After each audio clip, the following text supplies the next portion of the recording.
ఒకరోజు రాజు అనే మనిషి అడవిలో నడుస్తూ వెళుతున్నాడు. అతని చేతిలో అరటిపండ్లతో నిండిన ఒక సంచి ఉంది. రాజుకు అరటిపండ్లు చాలా ఇష్టం. పాట పాడుకుంటూ ఆనందంగా నడుస్తున్నాడు. అప్పుడు ఒక చురుకైన కోతి చెట్టుమీద కూర్చుని రాజును గమనించింది. అతని చేతిలో ఉన్న అరటిపండ్లు చూసి కోతికి కూడా తినాలని అనిపించింది.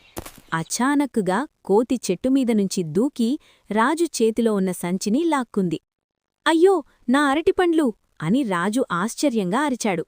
కోతి చెట్టుమీద కూర్చుని ఒక్కొక్క అరటిపండు తింటూ రాజువైపు చూసి సరదాగా ముఖాలు పెట్టింది. రాజుకు కోపం వచ్చింది. కాని అతనొక యుక్తి ఆలోచించాడు. తన జేబులో ఉన్న బిస్కెట్ను తీసి కోతికి చూపించాడు. బిస్కెట్ చూసి కోతి ఆసక్తిగా కిందికి దిగింది. రాజు సంచిని తీసుకోవాలని ప్రయత్నించాడు. కాని కోతి చాలా తెలివిగా బిస్కెట్ను పట్టుకొని వెంటనే మళ్లీ చెట్టుమీదకి ఎగిరిపోయింది. ఆ తర్వాత ఒక అరటి తొక్కను రాజుపైకి విసిరింది. రాజు ఆ తొక్కపై జారి పడిపోయాడు. కోతి మాత్రం చెట్టుమీద కూర్చుని చప్పట్లు కొడుతూ నవ్వింది.